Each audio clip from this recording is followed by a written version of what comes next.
میں حیران ہوں کیا دنیا میں ایسے ملک اور جگہیں بھی موجود ہیں جہاں کوئی مسئلہ نہیں، جہاں ہر چیز سسٹم اور ترتیب سے چل رہی ہے؟ میں نے ہنس کر جواب دیا، آدھی دنیا ایسے ہی زندگی گزار رہی ہے اور لوگ خوش بھی ہیں اور مطمئن بھی۔ وہ ہنس کر بولے، ہمیں پھر کیا ایشو ہے؟ ہم کامیاب اور امیر ہو کر بھی کیوں دکھی اور پریشان ہیں؟ میں نے ہنس کر جواب دیا، انگریزی کا ایک لفظ ہے اسٹیبلٹی، ہم اردو میں اس کا ترجمہ استحکام کرتے ہیں۔ خوشی، اطمینان اور ترقی ہمیشہ اسٹیبلٹی سے جنم لیتی ہے، اور پاکستان میں بدقسمتی سے استحکام نہیں ہے۔ آپ پورے ملک میں کوئی ایک شخص بتا دیں جس کو یہ یقین ہو کہ وہ کل صبح اٹھے گا تو وہ، اس کی جاب، اس کا خاندان اور اس کے اثاثے ویسے ہی محفوظ ہوں گے جیسے یہ گزشتہ روز تھے۔ صدر سے لے کر چپڑاسی تک ملک کا ہر شخص عدم استحکام کے ساتھ سوتا اور عدم استحکام میں آنکھ کھولتا ہے، اور جب سٹیبلٹی نہ ہو تو پھر انسان صرف ہنستا ہے، خوش نہیں ہوتا۔ وہ امیر ہوتا ہے لیکن مطمئن نہیں ہوتا، اور وہ صرف گریڈ اور ایوارڈز لیتا ہے، ترقی نہیں کرتا۔ میرے ساتھی نے میرے ساتھ اتفاق کیا کیونکہ وہ بھی روز اسی عمل سے گزر رہا تھا۔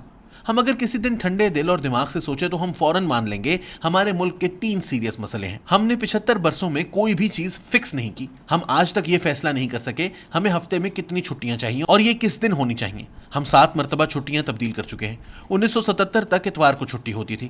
ذوالفقار علی بھٹو نے اپنا اقتدار بچانے کے لیے جمعے کی چھٹی کر دی۔ اس کے نتیجے میں کاروباری سرگرمیاں منجمد ہو گئیں۔ پاکستان میں جمعرات کو آدھا دن کام ہوتا تھا، جمعے کو چھٹی ہوتی تھی۔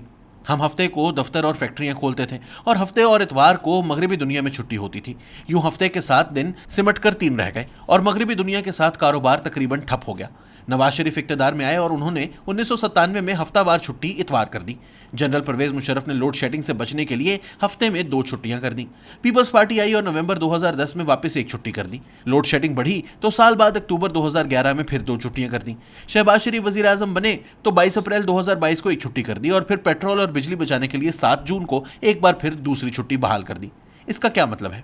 اس کا مطلب ہے ہم آج تک چھٹی کا بھی فیصلہ نہیں کر سکے، جبکہ یورپ نے 100 سال پہلے 2.5 چھٹیوں کا فیصلہ کر لیا تھا۔ یورپ میں دفتر، شاپنگ سینٹر اور دکانیں بھی شام 6 بجے بند ہو جاتی ہیں، اور پبلک ٹرانسپورٹ کا سسٹم بھی شاندار ہے۔ کیوں؟ کیونکہ اس سے پیٹرول، بجلی اور گیس کی بچت ہوتی ہے۔ لوگ اگر ذاتی گاڑیوں پر سفر کریں تو زیادہ پیٹرول خرچ ہوگا۔ اگر ہفتے میں 7 دن مارکیٹس کھلیں اور رات 12 بجے تک شاپنگ چلتی رہے گی تو بجلی 3 گنا زیادہ استعمال ہوگی، اور یوں امپورٹ بل بڑھ جائے گا۔ امپورٹ بل بڑھنے سے ایکسپورٹس اور امپورٹس کا توازن خراب ہو جائے گا، اور یوں ملک سری لنکا کی طرح ڈیفالٹ کر جائے گا۔ لہٰذا یورپ نے پبلک ٹرانسپورٹ بنا کر، مارکیٹیں 6 بجے بند کر کے اور ہفتے میں 2.5 چھٹیاں کر کے اپنے آپ کو توانائی کے بحران سے بچا لیا، جبکہ ہم آج تک چھٹیوں، پبلک ٹرانسپورٹ اور مارکیٹوں اور دفتروں کے اوقات کا فیصلہ نہیں کر سکے۔ لہٰذا ہمارا بحران بڑھتا جا رہا ہے۔ پاکستان ایک گرم ملک بھی ہے اور ہم پیٹرول اور گیس بھی امپورٹ کرتے ہیں۔ چنانچہ ہم اگر گرمیوں میں دفتروں میں دن 2 بجے چھٹی کر دیں، مارکیٹیں 6 بجے بند کر دیں اور ہفتے میں 2 چھٹیاں کر دیں تو ہم لوڈ شیڈنگ سے بھی بچ جائیں گے اور ہمارا امپورٹ بل بھی نیچے آ جائے گا۔ دوسرا، ہم اگر کڑوا گھونٹ بھر کر ایک ہی بار پورے ملک میں میٹروز بچھا دیں تو اس سے بھی پیٹرول کی بچت ہوگی۔ اگر دنیا یہ کر سکتی ہے تو ہم کیوں نہیں کرتے؟ ہمارا دوسرا مسئلہ، ہم اینٹی پروگریس اور اینٹی بزنس ہیں۔ حکومت اگر آج کالا باغ ڈیم کا نام لے لے تو لوگ سڑکیں بند کر دیں گے۔ PKLI دسمبر 2017 میں مکمل ہونا تھا، لیکن یہ آج تک تنازع کا شکار ہے۔ حنیف عباسی نے 2018 میں راولپنڈی میں یورولوجی اسپتال بنایا تھا، یہ 4 سال بند رہا۔ کروڑوں روپے کی مشینری سڑک پر پڑی پڑی خراب ہو گئی۔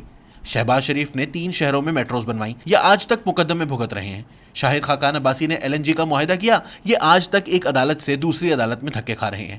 پروگریس اور پرفارمنس احد چیمہ اور فواد حسن فواد جیسے بیوروکریٹس کے گلے کا پھندا بن گئی، اور مجھے یقین ہے کہ آج بھی اگر حکومت ویلفیئر کا کوئی پروجیکٹ شروع کر دے تو ان کی جان نہیں چھوٹے گی۔ یہ لوگ باقی زندگی جیلوں میں گزاریں گے۔ یہ سلسلہ صرف بیوروکریسی اور حکومت تک محدود نہیں، بلکہ ہم انفرادی سطح پر بھی ترقی کرنے والے شخص کے خلاف ہیں۔ ہم آج بھی دوسروں کی نئی گاڑیوں پر لکیریں لگا دیتے ہیں اور نئے گھروں کے شیشے توڑ دیتے ہیں۔ یہ رویہ بھی برداشت ہو جاتا اگر ہم اینٹی پروگریس کے ساتھ ساتھ من حیث القوم اینٹی بزنس نہ ہوتے۔ آپ ملک میں بزنس شروع کر کے دیکھ لیں، حکومت سمیت پورا سسٹم غول بن کر آپ پر ٹوٹ پڑے گا۔ انسان کو صرف FBR سے نمٹنے کے لیے 2 زندگیاں چاہیے، جبکہ آپ یورپ، امریکہ اور کینیڈا میں 4-5 لوگوں کو جاب دے دیں، یہ ملک آپ کو شہریت دے دیں گے، اور ادھر پاکستان میں 3-3 ہزار جابز پیدا کرنے والے ذلیل ہوتے رہتے ہیں۔ میرے ایک دوست نے دعویٰ کیا کہ اینگرو کے چیئرمین حسین داؤد اس اینٹی بزنس اپروچ کی وجہ سے پاکستان سے نقل مکانی کرنے اور پاکستانی شہریت بھی چھوڑنے کا سوچ رہے ہیں۔ میں نے اس خبر کی تصدیق کرنے کی کوشش کی، لیکن اس کی ابھی تک تصدیق نہیں ہو سکی۔ بہرحال پاکستان کے 4000 بڑے بزنس مین ملک سے باہر ٹھکانے بنا چکے ہیں۔ کیوں؟ آپ نے کبھی غور کیا؟ وجہ ہماری اینٹی بزنس اپروچ ہے۔ حکومت بزنس کرنے اور لوگوں کو جاب لیس کرانے کے لیے پورا زور لگاتی ہے، چنانچہ حالات آپ کے سامنے ہیں۔ اور ہمارا تیسرا مسئلہ، ہم انٹرینڈ قوم ہیں۔